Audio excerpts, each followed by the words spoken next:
that was a bit of a build-up actually. When we pulled up, I was saying, "Is there something else on tonight?" So I was affecting about 4 or 5 people, so it's really, really lovely. Thank you. So I basically come up with the title "Democratising Place Branding" because quite often, if you go to a city or wherever, they've got a big branding, and you can only use this in this way and that way, and you mustn't touch it. You must ask for permission. So the projects we've been working on, and one of them doesn't even involve any design work or logo, but it's about shifting the narrative. Sometimes, again, that you have this is what we're going to be, this is our council or our government's coming and gone, this is what we think it's going to be, whereas the whole concept is turning everything on its head, almost like a reverse pyramid. So it starts at the grassroots level. So you find out those feelings and you sort of distill it all right down into really concise messages, and then you go back and say, is this what you mean? And when you get a consensus of yes, then you start to build around that. So you create the tools for the people to shout about it, and then you give the tools out. So rather than saying apply to us for this and for this brand, and then we can look at your details or whatever. And I'm apologising if there's anyone that works in that stuff, but this is the way that we've managed to make things way bigger than the budget should allow. And then you build a powerful brand by saying it belongs to us all, and use it in your own way and tell others about our place.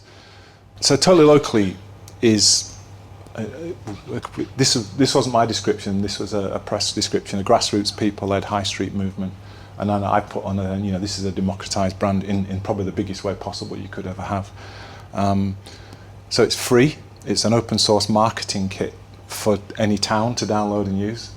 My background is brand and brand strategy and design for like big corporates.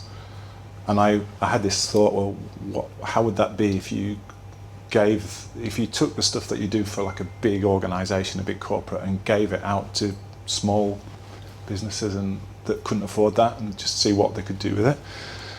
So it's just like the big guys do, but it's free, and you can muck about with it, and you can do your own thing on the back of it. So it's reconnecting communities to their high streets by showing them that how using local businesses makes the place they live better. Rather than going out to Coles or Woolworths to get your stuff, you're going down there, and that makes the whole place better, and that starts to. And that'll then, and there's I can go into a few case studies later, but like when that happens, you'll see that more businesses will start popping up, and then they start popping up, and then someone else goes, well, there must be a good place to start a business. So then, and you have this massive roll-on effect. So we give the tools to the businesses so that they can run it for themselves. And we use this as one of our campaigns. We've got loads of little campaigns, but this is one of them, and this is, shop like your high street depends on it, because it actually does. You'll see in a minute. So the Totally Look is a step-by-step thing. So it's right from doing how to run your first meeting, and right through to how to run a big event. And so sharing the ideas and proven concepts, because it's been going for 10 years now, 12 years nearly, but 10 years in the open public. And we've made loads of mistakes, and other people have made loads of mistakes, so we share that back and say, don't do that, because this is how this works, that doesn't. And it's quite self-policing actually. So it's got 3 main elements. It's got the Totally Locally Town Kit, and then it's got a thing called Fiverfest, which since last time I was here, we created a massive national event that nobody pays to be involved in, and it has a huge impact on their businesses. And then we've done some online stuff, which I probably won't talk about today, but during COVID, I lost all my work during COVID, like within 2 weeks of lockdown. I had 2 years work lined up, and it all went away. And I'm thinking, what am I going to do? And I couldn't get any furlough. So it was a bit of a strange one. And then Visa came along to us and said, you've got this amazing network of towns. We want to help small businesses get online, because most small businesses are not online. So they came to us and said, would you do that? So we did. We worked on about 6 towns, and it had a big effect again. So really interesting. So so Visa saved us, and they're lovely people as well. They worked really close to us. So it started here. This is a place called Calderdale. The famous towns are Halifax, which probably most people haven't heard of, apart from the bank, which it did start there. And then there's Hebden Bridge, which more people have heard of, even though it's tiny and punches above its weight. And then there's a place called Todmorden, which started the incredible edible movement. I don't know if you heard of that. The council came to me and said, we want to do a shop local campaign.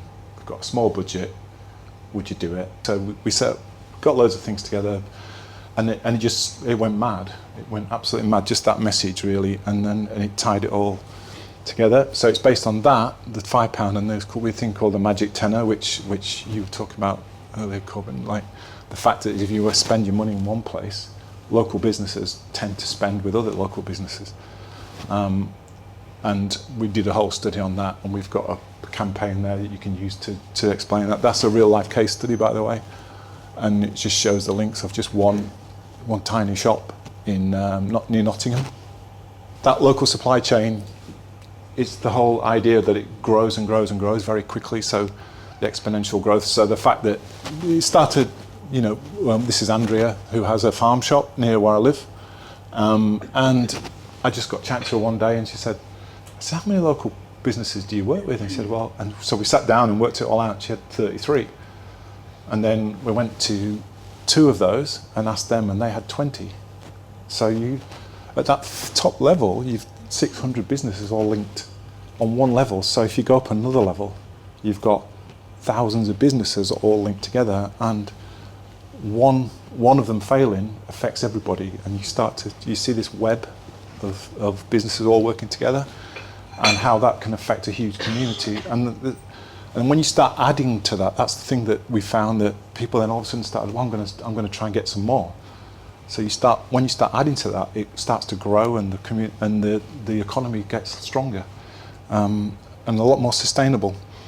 So really quick, but it had a huge impact in Calderdale, and people did change their habits, and they were going in saying, I've come to spend my £5, and then it led to a rediscovery of the high street, and the fact that actually just because rather than just running into a supermarket, I'm going here, I'm getting a conversation, and I'm getting something different, and it's not actually, sometimes it's actually cheaper sometimes, which we've found on a few things.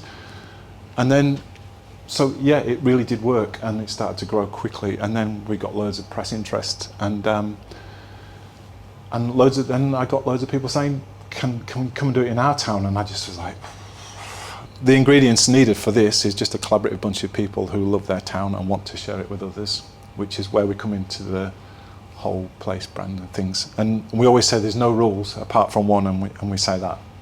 So the whole thing is about being nice, parking your ego at the door. We called it the economics of being nice. So the fact that starts to create something that you didn't expect.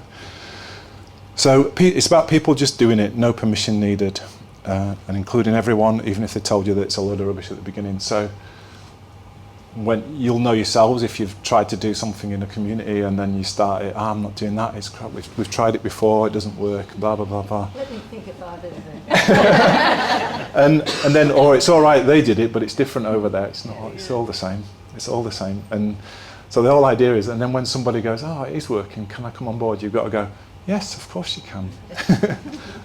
and it does work, it really does work, and it starts to build different cohesions, encouraging each other and the economics of being nice. So that whole £5 message started to spread pretty quickly.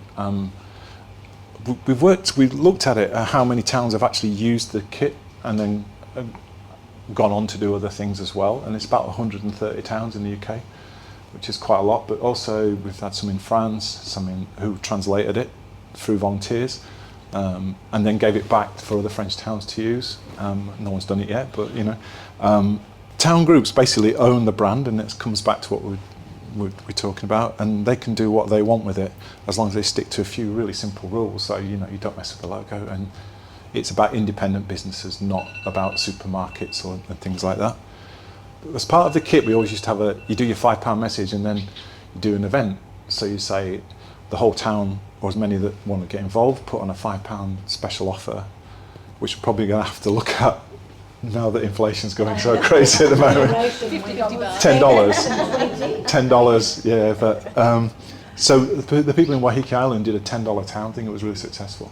But the idea of that is like, if you're, it's all about this big voice. Like if you all shout together on the one voice, it's a much bigger proposition. So, you know, who's going to drive into town because one shop's got a special offer on? But if 20 shops have got a special offer on all at the same time, and they've all got the same posters, and they're doing the same, and they're all using it on their social media, and they're all saying, "Come in this week."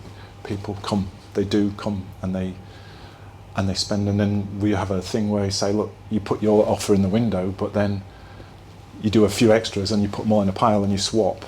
So you put in other people's offers in your windows as well. So you're creating trails." And I'm actually not. This is not for you guys if you don't want to do it. You know, I'm not saying do totally locally, but take this concept and apply it to whatever you want to apply it to. So this was a really quick one on leek, but they did a totally locally leek burger for £5, and everything on the in the meal was sourced within 400 metres of the shop front of the pub. It was so successful. They've done it's about 20,000 they've sold now. There's a whole thing about you do one product. And quite often people go in and have no intention of buying that product anyway, but they know that if they're going in, there's a psychological thing of, you know, and that might be 10 quid next year, you know, I don't know, but it gives you, knowing that you've got £50 in your pocket, I'm going to spend £50 today, I can buy 5-10 things or whatever. It's a psychological thing, and again, it's like you say, and you following a trail and you're making a day of it. So, but the beautiful thing about this is that, again, the BBC heard about it, and BBC Breakfast came out and did a feature on the whole thing, and how, you know, some of the suppliers there, so the baker there, he started on this illegal market that became, when the council saw that it was good, they gave them a licence, and now it's an 80 strong, every fourth Sunday, it's an 80 strong market, and everyone's within a 30-mile radius. You've got to make your own things. You can't buy things in. And Matt, the baker there, he started on the market and he was successful. And now he's got a huge bakery and he supplies all the shops and stuff. And there's quite a few of those as well. I stole that one from Amazon. You know, obviously none of us shop on Amazon, but and there's like, you know, if you buy something that says, "Oh, if you like that, we think you like this." So we got the shops that say, "If you like our shop, we think you'll like this one." And that's really successful.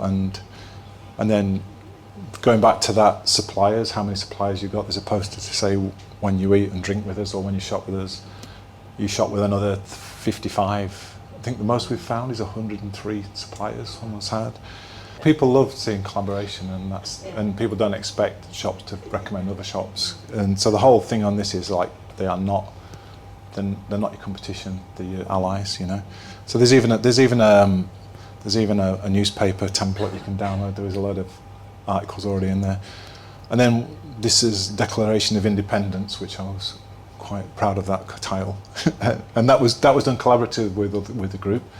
So it came from a little bookshop that had put a sign up saying the taxes we paid last year paid for 6 months training for a student nurse. Amazon's paid for none. And it was like, whoa, and that was a big moment, and so we had a big discussion online with everything, and we came up with this is like, we pay fair taxes.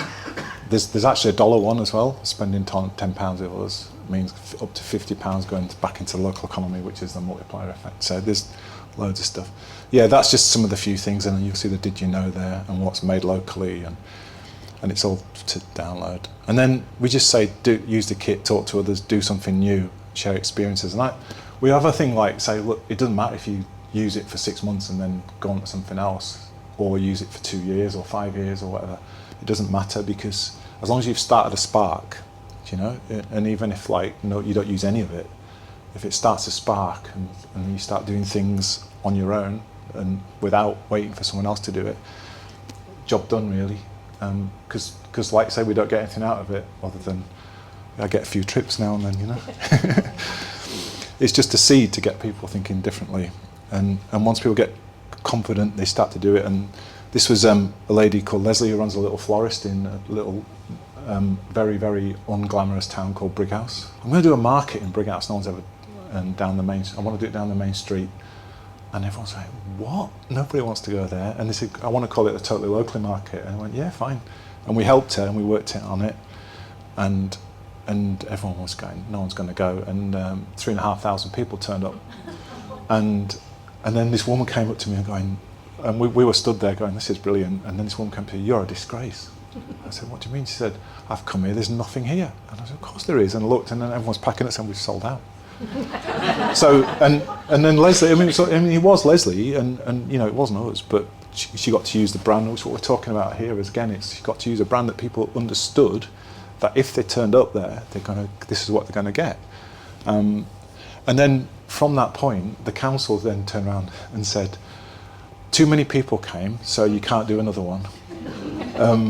Because it blocked, people were parking in the Tesco car park at the bottom and then walking across, and credit to her, and then the MPs waded in, said yes they are, and so they got another one, and now they do it every 4 months, 4 times a year, average 8,500 people now. But what it did do, it started to give Brighouse a reputation. So this is this one lady, Leslie, and she just says, I'm just really gobby, and that's what she says, and this one lady, it had a really high shop vacancy rate. You can't get a shop in Brighouse now. So this was no council funding. The council worked really closely with us on giving us the stalls, and they were really good with that, and they still are.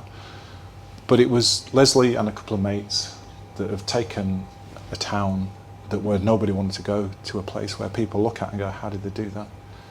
Branding for place, if you're just going to start doing a place branding, just because you fancy it, it's a bit of a vanity project really, so you need to know, there's got to be a reason why you want to do it. So we always say, what's the challenge first, and that can be, we need more tourists, or we don't need more tourists, but we need people that live here to connect better, or we need just a sense of who we are before we go for something else. So that, bringing it all together, so what do people say about the place? What makes your place distinct? What do you want to achieve? And I always put reality versus what the goal is. So, we're going to be this, we are this, well you're not, but you might want to be in 5 years' time. So you create, what are you now, what would you like to be, and then, I always say 5 years because I think after 5 years you need to look at it again, because things change in 5 years. And then distill it right down to really simple stuff, and then democratise it. So the bit I love, the last bit is the bit I love the most. Whether it's a building, or whether it's the brand, or whether it's just your high street and working together, if you give that over and you don't make it precious, and then people go, well, I can do what I want with it, and realise you don't need permission to do stuff. That's how you create this cohesion, and everyone becomes shouting about the same thing, and the pride goes up, and the businesses connect, and then more businesses come, and that's about it really. Yeah. So, yeah.